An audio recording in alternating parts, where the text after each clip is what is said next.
Good day, ladies and gentlemen, and a very hearty welcome to you all.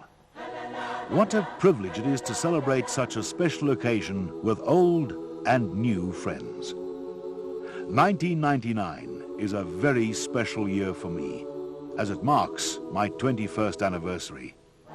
Yes, believe it or not, the original monocoque hull concept was first devised in 1977. Travel with me as we rekindle memories of the good times and disappointments we have shared since my birth.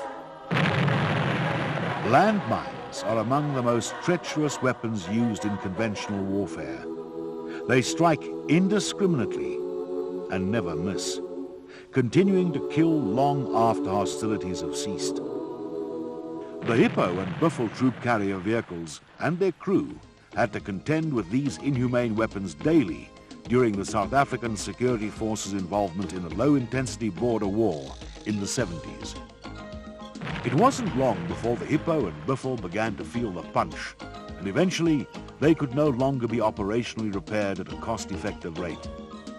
At the same time, the then South African police force had indicated the need for a special multi-purpose vehicle for use in Africa's infamous difficult terrain.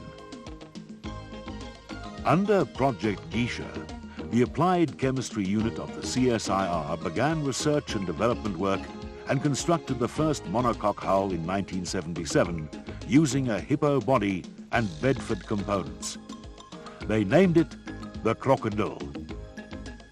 If looks had been the deciding factor at this stage, the vehicle would never have been developed further. The South African police was operationally committed to the war in the then Rhodesia and the border conflict in Southwest Africa, now known as Namibia. They were very conscious of the need for a replacement for the Hippo, which, owing to its instability, had serious shortcomings in off-road applications. At some stage during all this activity, the first production order for 30 vehicles was placed and was followed by a further order for 155 to the company Henrid Freuhoff. UCDD delivered all my driveline components, while TFM constructed my body and did the final assembly and delivery. Once Arms Corps technical personnel had been introduced to my production version, they suggested the prototype vehicle be upgraded with a turbo engine and 1400 by 20 tires. The report of this operational evaluation, as well as feedback from the Kufut teams in Southwest Africa, led to several modifications. And from 1981, I became known as the Casspir Mark II-A.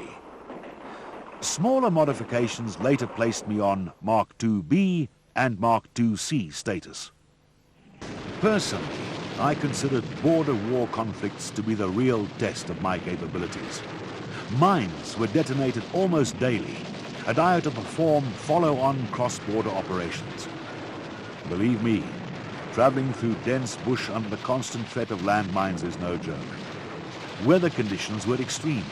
Summer temperatures reached 40 degrees Celsius during the day, and in winter dropped as low as -10 at night. To make matters worse, we also had to contend with rain and marshland. Sometimes infantry companies only advanced 2 kilometers in 3 days. I can recall many times when bridges had to be built with trees so that we could cross riverbeds. Sometimes the driver's judgment was not so good, and we had a hell of a time recovering a vehicle from the river. When crossing roads, my crew first had to do a sweep with detectors to minimize the likelihood of detonating mines before my friends and I could cross. My crew and I had to be tough in our encounters with the bush that scratched our bodies and the sun that burned us to a cinder. At night, the tension was palpable, and the cold cut through us like a knife. But our hardships were all worth it in the end. When we reached our destination safely, we could look back proudly and share some emotional moments together. We were a great team. Of course, sometimes we did not reach our destinations in one piece. Because of my high level of mine protection and mobility in the bush, the enemy laid specific mine patterns with large amounts of explosives. They also set ambushes and used anti-tank systems against us.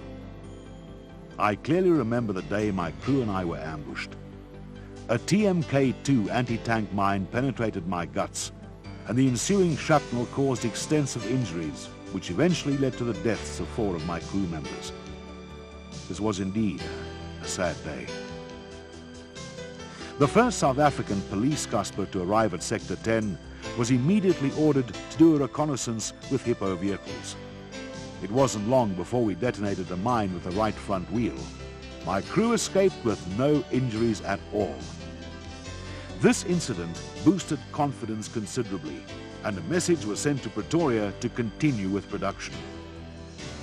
At 101 Battalion, in the then Sector 10 operational area, the Casspir was first used by Colonel Tom Ferreira, from where the name TFM was adapted to Tom Ferreira's Men. The first 12 Casspirs were allocated to his team.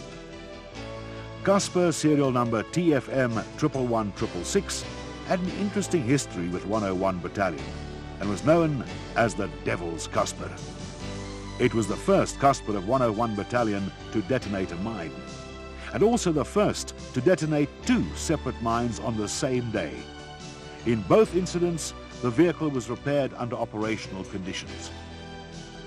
Sadly, TFM 111666 was also the first Casspir in which serious injuries to my human friends occurred. On the day it happened, we were traveling through dense bush and drove into an ambush. An enemy soldier positioned above us in a tree fired a 60mm SKS rifle grenade onto the roof of the Casspir, which detonated at the commander's hatch, causing serious facial and chest injuries to some of my crew. One of them passed away recently.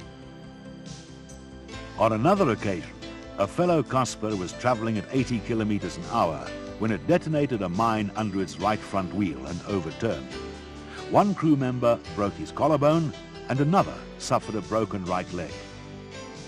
I also remember the day one of my fellow Casspirs detonated a double TM57 mine with its front wheel on a tar road near Alpha Tower. The crew was flung out and slid over the rough tar surface, but only suffered minor scratches and bruises. A happier memory is the day TFM 111666 was painted pink and donated to the local creche for the children's playground. Undoubtedly, the threat my crew feared the most was the RPG-7 anti-tank weapon. I recall several occasions when projectiles penetrated my body from the side, killing the crew members who were in the direct line of fire. A wooden liner of 18mm chipboard was later fitted to my interior to reduce the spalling angle of shrapnel and restrict injuries to the crew. We Casspirs were doing a pretty good job, as we were tough, reliable, cost-effective, and always willing to work. It wasn't long before we were being used in other roles. My cousin, Plofadder, was used to breach conventional minefields, while some of us were converted into ambulances and command vehicles. More recently, other Casspirs were converted to 81mm mortar and 106mm recoilless gun carriers. Altogether, 1,700 of us were produced, 1,520 for the South African forces and 180 for foreign customers. During operational service, we Casspirs probably detonated more than 360 anti-tank mines, many of which were multiple mines laid in specific patterns to destroy me and my crew. For those statisticians among you, consider these facts. Over a period of 4.5 years, 229 mines were detonated, causing injury to 252 soldiers, resulting in the death of 12. Although this is very distressing, the good news is that the greater part of my crew remained safe when traveling with me. We also proved ourselves in humanitarian operations throughout the world, such as Project Terra Limpa in Mozambique. Steel wheels enabled us to drive through anti-personnel minefields which had been laid years ago and are regarded as unsafe to clear by hand. Clearing the Kavora Bassa power line from Sondo to South Africa was another tough job. In only 2 months, we covered a distance of 1,800 kilometers through dense bush. No wonder this project is jokingly referred to as the longest safari rally with armored cars. At IDEX 97, my high level of mine protection was effectively demonstrated when my crew and I detonated 2 South African number 8 mines simultaneously, one under each rear wheel. Note the confidence my crew had in my protection. Over the past 21 years, we Casspirs have become a trusted friend to many soldiers, policemen, and users throughout the world. Special memories will be treasured for many years to come. I understand that we may be called upon to operate in peacekeeping missions. If that happens, I have only this to say. Just make sure that my logistical backup is available, and I won't let you down. My pioneers need to be congratulated, for they were indirectly responsible for saving countless military and civilian lives. Casspirs have gained a worldwide reputation as the safest mine-protected vehicle ever to be developed and put into full-scale production. Our operational success with various forces and in different theaters throughout the world have demonstrated that a monocoque hull design was the correct way to go for wheeled mine-protected vehicles. Many other products have followed this approach, such as the Mfazi, Mamba, RG31 and Cobra. It has been wonderful to meet old and new friends on this special occasion. Thank you to everyone who helped make this day possible. The realistic outdoor display brings back many memories, which will be talked about for years to come. I wish all of you the very best for the future. I salute you and all those friends who could not be here with us. God bless us and our beloved South Africa.